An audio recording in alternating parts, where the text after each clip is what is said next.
Obrigado, Thelma. Eu vou chamar aqui o nosso terceiro palestrante, que vai somar aí os conceitos de cidades inteligentes. Antônio Carlos Dias, que é diretor de Smart Cities da IBM.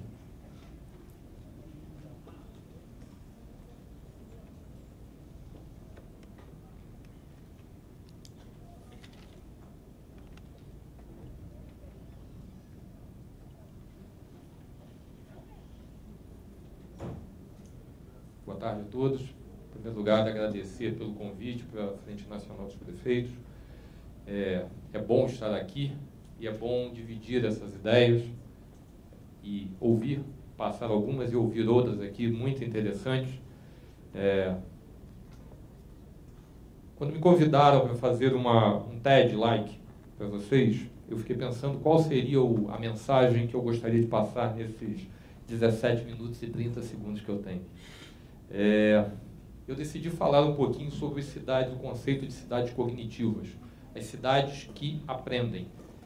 E para isso, a primeira mensagem começa com o conceito de que as cidades são organismos vivos e são organismos pulsantes, que mudam, que estão se metamorfoseando a cada momento. Eles interagem com a unidade que tem ali, que é o cidadão, mas eles têm comportamentos próprios. As cidades têm comportamentos e cada uma é única. Eu, no meu histórico profissional, antes de trabalhar, eu tive 2 passagens pela IBM, eu fui parte da equipe de desenvolvimento econômico da cidade do Rio de Janeiro, no primeiro mandato do prefeito Eduardo Paes, e eu vi exatamente isso. Não existiam 2 cidades iguais, apesar de muitos comportamentos serem assim. E essas cidades, se você encará-las como cidades, como elementos vivos, elas têm um processo de evolução. A cidade muda e se transforma com o passar do tempo. O interessante com isso é que você tem que pensar o teu presente, o teu futuro imediato, que já foi tratado aqui muito bem pelo Silvio, e também qual é o teu destino, aonde você quer chegar, que tipo de criatura você quer ser quando você acabar de chegar num determinado caminho, determinado ponto da jornada. Darwin dizia que essa frase é clássica dele, de que as espécies, não é o mais forte que sobrevive, e sim quem é capaz de responder à mudança. Né? E nós vivemos uma era de mudanças. E eu vou falar um pouquinho sobre a mudança, um dos vetores dessa mudança, que é a questão da informação. Né? Quando a gente olha ainda o ser humano, houve alguns momentos de transformação muito importante na natureza, para o humanoide. Né? Uma delas, eu retrato aqui, foi o momento em que se descobriu uma criatura que tinha um polegar invertido. Era um instrumento novo que ele tinha. A partir desse polegar invertido, o humanoide começou a ser capaz de segurar ferramentas, segurar instrumentos e fazer coisas que antes ele não era capaz. Ele não era nem demandado a fazer. E todas as criaturas vivas naquele momento estavam competindo por comida, segurança, etc. E ele tinha um instrumento novo. Esse instrumento por si só, ele dava um potencial, mas ele requeria uma cabeça diferente. A partir da competitividade natural e uma ferramenta nova, as criaturas que tinham a capacidade de usar essa ferramenta de uma maneira diferenciada, elas começaram a ganhar uma competição que eventualmente levou a uma predominância daquelas criaturas. Né? E a gente tem como exemplo disso o nosso próprio Darwin. Elas tinham uma vantagem competitiva em relação a quem não tinha a capacidade cognitiva, a capacidade de usar essa ferramenta de uma maneira mais eficaz. Né? A mesma coisa acontece, então eles tinham uma capacidade, o ser humano começou a ter uma capacidade de planejamento de longo prazo, vocês vão vendo a analogia que eu estou fazendo com as cidades, a capacidade de uma tomada de decisão complexa, muitas vezes não tem o totalmente certo ou o totalmente errado, tem o que é melhor. A modificação do comportamento no meio da execução, e uma noção de individualidade e de pertencer a um todo ao mesmo tempo. A gente vive a mesma coisa com as cidades no nosso dia a dia. E a gente está vivendo um momento de transição por causa disso aí. Todo o resto acompanha esse fato aqui. A gente está tendo uma explosão populacional que, durante o modelo que existia para as nossas cidades e que vinha evoluindo calmamente, tranquilamente, ano a ano, século a século, década a década, século a século, ele começa a ter um problema sério por conta dessa curva aqui. O fato de todas as estruturas urbanas que você tem, não serem capazes de acompanhar a velocidade com que você está tendo essa mudança de paradigma aqui. O que eu quero dizer com isso é que mais do mesmo não resolve aqui. E a gente vai continuar crescendo. Isso vai ter impacto na água, na energia, no trânsito e tudo mais. Por outro lado, os gestores viviam até agora numa situação em que você tinha poucos dados, eles eram pobres em conteúdo e chegavam atrasados. Muitas vezes os gestores tomavam decisão baseadas em informações que chegavam de 15 dias, um mês atrás. Não era a tua realidade. Só que a gente está tendo uma mudança dramática com isso. O nível de sensorização das cidades está aumentando também exponencialmente. Então você começa a verificar que no lugar dessa pouca informação, você olha cruzamentos de rua que tem sensores de todo tipo, de tráfego, tem sensores, tem hidrômetros, tem sinais de trânsito e tudo mais, e tem outro tipo de sensor, que é o sensor humano. São as pessoas postando, tweetando, fazendo todo tipo de informação em tempo real. Então, o que antes era uma decisão baseada em poucos dados, agora o que você tem é um tsunami de dados. É um tsunami de dados, eles são complexos, muitas vezes são escrita coloquial, cheia de expressões que é difícil você entender, e em tempo real. A boa notícia é que do outro lado está vindo uma cavalaria ajudar, que são exatamente aquele cérebro que eu falei para vocês. A gente durante muito tempo falou que o homem não seria capaz, a máquina não seria capaz de derrotar o homem, por exemplo, no xadrez, porque o xadrez era um jogo de insight. Há mais de uma década atrás, o Deep Blue, da IBM, ele venceu o grande mestre Kasparov na época e mostrou que o poder bruto de processamento já tinha chegado num ponto em que ele era capaz de trabalhar de igual para igual com o principal jogador de xadrez do mundo. Depois disso, recentemente, alguns de vocês podem ter visto, existe uma máquina lançada pela IBM, um supercomputador chamado Watson, em homenagem não ao amigo do Sherlock Holmes, mas ao fundador da IBM, que foi no principal jogo de programa de auditório americano e jogou contra os dois maiores vencedores desse programa de 20 anos e ganhou de forma arrasadora deles, num programa em que ele ouvia a pergunta lançada verbalmente, processava a resposta, analisava todas as respostas possíveis, via qual que tinha a maior probabilidade de estar correto, respondia verbalmente antes que os outros jogadores jogassem. O que eu queria mostrar para vocês não é o homem vencendo a máquina. Esse é o conceito errado. Isso aqui foi só uma demonstração. O que a gente tem que pensar é e se esse camarada aqui trabalhar junto com ele para responder essas mesmas perguntas. Então eu não estou falando de uma inteligência competitiva, e sim de uma inteligência assistida, que é o conceito que a gente está trabalhando hoje. Eu vou mostrar alguns casos para vocês rapidamente.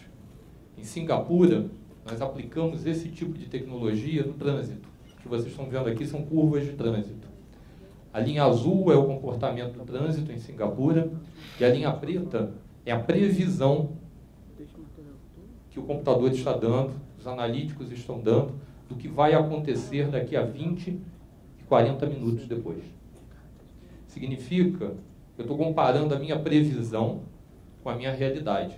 Vocês podem notar que Na medida em que eu tenho sensores, eu consigo entender como está o modelo, como está a situação no mundo exterior, uma avalanche dessa informação, e eu consigo trabalhar essa informação estatisticamente, eu chego a resultados idênticos. Hoje, em Singapura, eu consigo prever com 20 minutos de antecedência o comportamento do trânsito em qualquer rua da cidade. Mas o mais importante é que eu consigo atuar em cima. Se o gestor de trânsito sabe o que vai acontecer, que vai começar a haver um engarrafamento daqui a 20 minutos, ele pode mudar isso aqui. Da mesma forma, tem uma cidade nos Estados Unidos que a gente começou a passar informação para a polícia dizendo a nossa predição de como vão acontecer os crimes nas próximas 24 horas. A polícia não contratou mais policiais, ela deslocou os policiais para as áreas que os analíticos estavam prevendo que haveria uma maior incidência de crimes. No primeiro ano, reduziu em 32% os delitos da cidade de Richmond. Eles continuaram usando, aprimoraram mais. A própria máquina, o próprio padrão estatístico descobriu que ainda tinha mais chances de melhorar. No segundo ano foram mais 40% de redução. Em 2 anos, Richmond saiu de 5ª cidade mais violenta dos Estados Unidos para a 99ª. É simplesmente uma questão de aplicar isso em cima dos dados que já estão ao nosso redor, estão crescendo num volume exponencial. Hoje já temos mais de 1 trilhão de sensores no mundo, e é pouco, vai ter muito mais. E a gente começar a aplicar isso de maneira inteligente. Essa foto aqui é uma imagem de um operário em Hong Kong, da companhia de águas. Nós aplicamos a mesma coisa em cima das tubulações, em cima da rede de águas, de abastecimento de águas de Hong Kong, prevendo aonde a gente teria, se a gente conseguiria prever aonde no futuro haverá ruptura das redes, antes que exista a falta d'água. A gente teve 300% mais de acuracidade em cima disso. A gente conseguiu reduzir em 25% o número de vazamentos da cidade no primeiro ano, sugerindo a substituição de 2% da rede. Ao invés de você trocar a malha hídrica de uma forma com outro padrão, a gente sugeriu a eles aonde substituir. Por último, eu quero mostrar um outro caso aqui, que é o Watson aplicado à saúde. Esse é um processo novo. Essas imagens que vocês estão vendo têm 6 meses, que estão em produção no primeiro hospital americano. É um assistente a um médico oncologista. O que ele faz aqui, ele começa...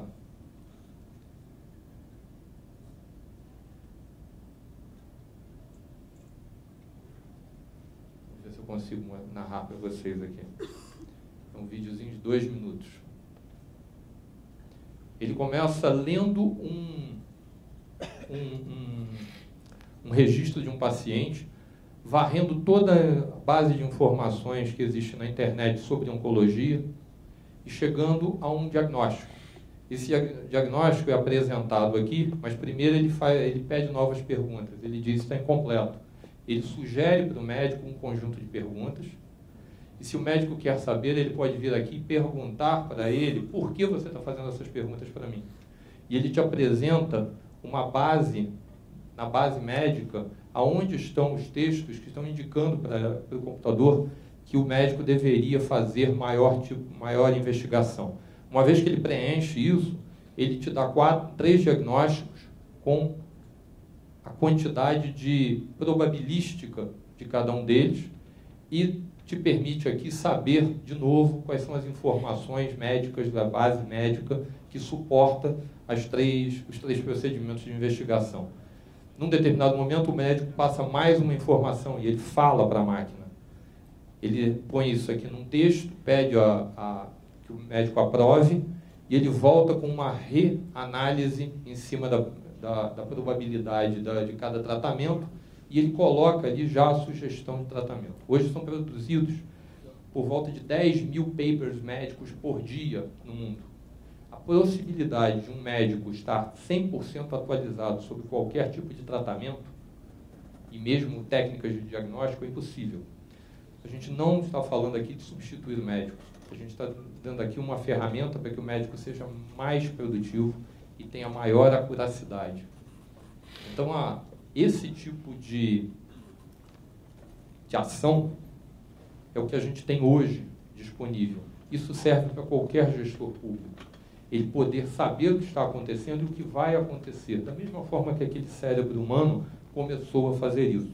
Essas cidades, que a gente chama de cidades cognitivas, é um processo lento, ele não vai acontecer de uma hora para outra, mas ele já está à nossa mão.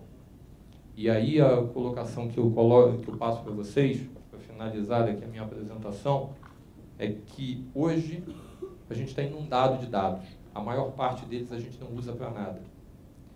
E a gente está desperdiçando, é um grande desperdício.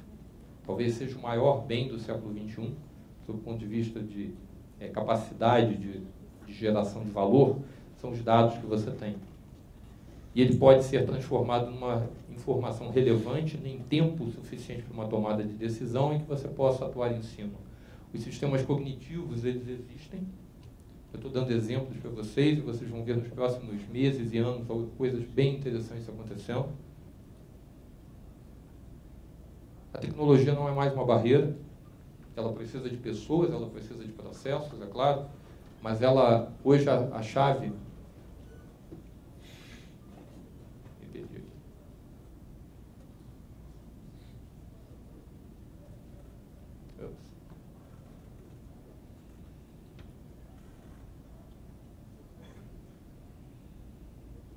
A chave é a aplicação dela. E, por último, nós temos a possibilidade de antecipar os problemas, aprender com o passado.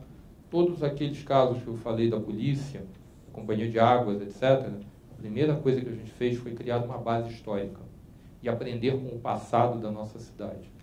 Então eu comecei a ver como a cidade se comportava e toda vez que havia um fato idêntico, eu olho para o passado, faço uma análise estatística e volto dizendo: o que vai acontecer provavelmente, com tantos % de probabilidade, é isso daqui.